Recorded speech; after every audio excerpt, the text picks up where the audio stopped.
집중 유세에 나섭니다. 홍 후보는 토론회에서 대통령 탄핵의 부당함을 거듭 강조했습니다. 이거는 헌법재판이 아니다. 민중재판이다. 촛불이 겁이 나니까. 경우인데요. 중국이 말뿐이 아니라 국제사회가 요구하는 고강도 대북 제재에 동참할 수밖에 없는 상황으로 몰릴 것이라는 관측에 힘이 실리고 있습니다. 지금까지 베이징이었습니다. 지난 2004년 7월 금강산의 이산가족 상봉장에서 문재인 당시 청와대 수석이 노모와 아들 등 가족과 함께 북한의 막내 이모 강모 씨를 맞이합니다. 제가 장남이고 문재인 제 처. 당시 200명의 북측 상봉자 명단을 봤더니 모두 69살 이상의 고령자들이었는데 문 후보의 이모 강 씨만 유일한 50대로 가장 젊었습니다. 더욱이 이모 강 씨는 당시 55살로 문 후보보다 4살 많았는데 문 후보는 어머니가 월남한 후 태어났기 때문에 일면식도 없었습니다. 그런데도 북한의 이모 강 씨는 그런 문 후보를 지목해 상봉을 희망했습니다. 문 후보 측이 앞서 여러 차례 상봉을 신청했다가 무산된 적이 있는 데다 북측이 제출한 명단에는 문 후보의 나이가 74살로 돼 있었습니다. 북한 정권이 노무현 정부의 실세를 배려한 것 아니냐는 의혹이 제기되는 이유입니다. 북한 측이 문 후보와 어머니를 상봉 대상자에 굳이 포함시킨 것에는 또 다른 이유가 있을 수 있다는. 자기네들한테는 유리하다고 판단을 해서 그렇게 접근을 할 수 있겠죠. 그런 게 이제 대남 전략 전술이라고. 문재인이 대통령이 되면 대북 정책에 관한 한 한국 대통령은 김정은이가 됩니다. 자유한국당 홍준표 후보는 북한 인권 결의안 기권 사전협의 논란에 대해 문 후보가 말을 바꾸고 있다고 비판했습니다. 지도자의 가장 중요한 것은 거짓말 안 하는 겁니다. 막말이 문제가 아니라 거짓말을 안 하는 겁니다. 북한의 핵미사일 도발 자제를 강력히 요구하기로 합의했다고 통화 내용을 전했습니다.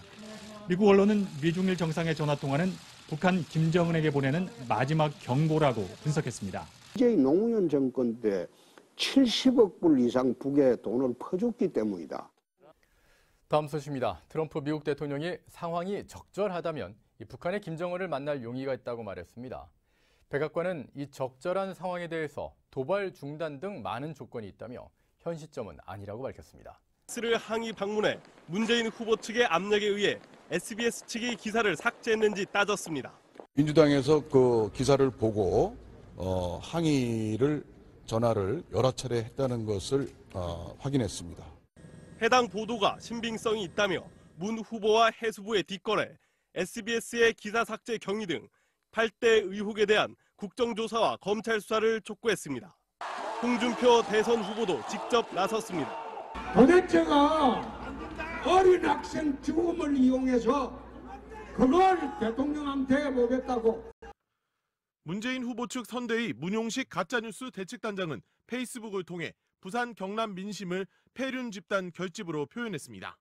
문 단장은 페이스북에 본의 아니게 부산 민심을 취재하게 됐다며 선거 초반에는 문재인 지지가 많았으나 지금은 여론이 뒤집혀 전반적으로 홍가가 압도적이라는 글을 올리고 이 시각 PK 바닥 민심입니다. 폐륜 집단의 결집이 무서울 정도입니다. 라고 밝혔습니다. 자유한국당은 강력히 반발했습니다. 아무리 다급해도 PK를 폐륜 집단으로 매도하는 민주당은 제정신이냐 하면서 이것이 문 후보가 말하는 나라다운 나라냐고 되물었습니다. 나가 아니면 다 적으로 몰아붙이고 그분들을 괴멸시키고 태워 없애고 폐륜 집단으로 몰아붙이는 국민 앞에 사과하고 그 자리 사퇴하기를 바랍니다. 사드 추가 반입은 4월 26일 한 언론 보도에 의해서 이미 국민들에게 알려졌습니다. 당일 박강훈 공보단장이 이에 대해서 유감을 표시하는 논평을 낸 바 있습니다. 이처럼 가뭄이 심각해진 건 한동안 비다운 비가 내리지 않았기 때문입니다. 이번 달도 강수량이 많지 않아 장마철까지는 가뭄이 이어질 전망입니다. 반기문 전 유엔 사무총장은 지난 2001년 김대중 대통령과 조지 부시 미국 대통령의 정상회담을 역대 최악으로 꼽았습니다. 조기 회담 성사에 급급하다 대북 정책의 입장차만 드러냈기 때문입니다. 트럼프 미국 대통령의 스타일과 사드, FTA 같은 첨예한 현안 때문에 이번 한미 정상회담은 당시보다 더 험난할 것으로 보입니다. 문재인 대통령은 취임 후 처음으로 국가안전보장회의 NSC를 주재했습니다. 그런데 북한 미사일 발사가 있은 지 한참이나 지난 뒤였고 이 사드 배치도 시급하지 않다는 입장이어서 우려의 목소리도 나옵니다. 국민의당 박지원 전 대표는 전국 돌파용으로 조작 사건과 채용 의혹을 동시에 다루는 특검 카드를 꺼내 들었습니다. 자유한국당과 바른정당도 가세했지만 국민의당이 이후 의총에서 이를 사실상 철회해서 이 또한 힘을 받기는 어려운 형국이 됐습니다. 고용노동부가 전격적으로 문화방송 특별근로감독에 착수했습니다. 언론사를 상대로 특별근로감독을 실시하는 것은 처음인 것으로 알려졌습니다. 전기영 기자입니다. 고용노동부 서울 서부지청은 오늘 오후 2시 특별근로감독관 3명을 문화방송에 급파했습니다. 앞서 민주노총 산하 언론노조 MBC 본부는 지난 1일 서부지청에 사용자 측의 부당노동 행위 의혹 등을 사유로 특별근로감독을 신청했습니다. 이번 결정에 대해 서울 서부지청은 노조가 제기한 특별근로감독 신청 사유를 검토한 결과 필요성이 인정돼 실시하는 것이라고 밝혔습니다. 노사 간 장기 분규, 갈등으로 인한 노사 분쟁이 지속되고 있는 점 등을 고려했다고 설명했습니다. 특별근로감독은 노동법과 단체협약 등에 위반하는 행위로 노사 분규가 발생하거나 발생 우려가 높은 사업장에 대해 조사하는 것입니다.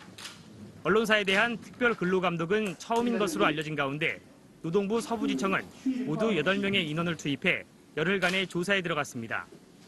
이와 함께 서부지청은 지난달 26일 언론노조 MBC 본부가 노조 가입이 금지된 사용자 측 직원들을 노조에 가입시켰다는 문화방송 사측의 고발에 대해서도 조사를 진행했습니다.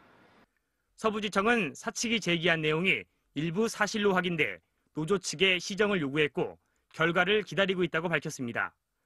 이번 특별근로감독에 대해 고용노동부 관계자는 노동관계법령 위반 여부를 종합적으로 점검해 위반 사항 발견 시 법과 규정에 따라 조치할 계획이라고 밝혔습니다. MBC 뉴스 전기영입니다. 문화방송은 고용노동부의 특별근로감독은 방송장악에 나선 권력의 음모라며 즉각 중단할 것을 촉구하는 성명을 발표했습니다. 백연상 기자입니다. 문화방송은 MBC 특별근로감독 착수에 대해 정치 권력이 방송과 MBC 장악을 위해 고용노동부를 동원한 것이라고 밝혔습니다. 지난해 1월 언론노조 MBC 본부가 특별근로감독을 신청했을 때는 고용노동부가 필요성이 없다고 판단해놓고 이달에 언론노조가 또 신청하자 이번엔 전격적으로 감독 대상이라고 판단했다는 겁니다. 문화방송은 정권이 바뀌고 나니 고용노동부가 정권의 입맛을 맞추기 위해 판단을 번복했다고 지적했습니다. 특별근로감독 사유도 이미 소송이나 노동위에 제소돼 다뤄졌던 과거의 사건들이라고 일축했습니다. 또 한 여권 인사가 새 정부가 공영방송 경영진 사퇴를 얘기하는 건 타당치 않지만 언론노조는 당연히 주장할 수 있다고 발언한 이후 언론노조의 경영진 끌어내리기가 계속돼 왔는데 쉽지 않자 직접 고용노동부가 동원될 것이라고 밝혔습니다. 게다가 언론노조의 법과 사규 위반, 집단 행동이 난무하는 상황인데 오히려 회사를 특별감독한다는 것은 본말이 전도됐다고 지적했습니다. 문화방송은 편법 수단으로 동원돼 권력의 특별근로감독을 즉각 중단하고 무형방송 만들기와 언론 길들이기를 멈출 것을 촉구했습니다. MBC 뉴스 백연상입니다. 야당은 특별근로감독 철회를 촉구했습니다. 정권의 언론 탄압이라는 비판과 우려도 나온 가운데 여당은 특별감독의 필요성이 있다며 환영한다고 밝혔습니다. 류병수 기자입니다.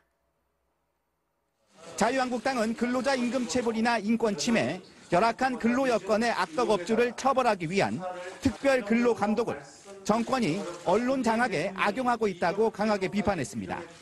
공영방송으로서 노동 3권을 보장하고 있고 인권 침해와 임금 체불에 대한 우려가 없는 MBC가 포함될 하등의 이유가 없습니다.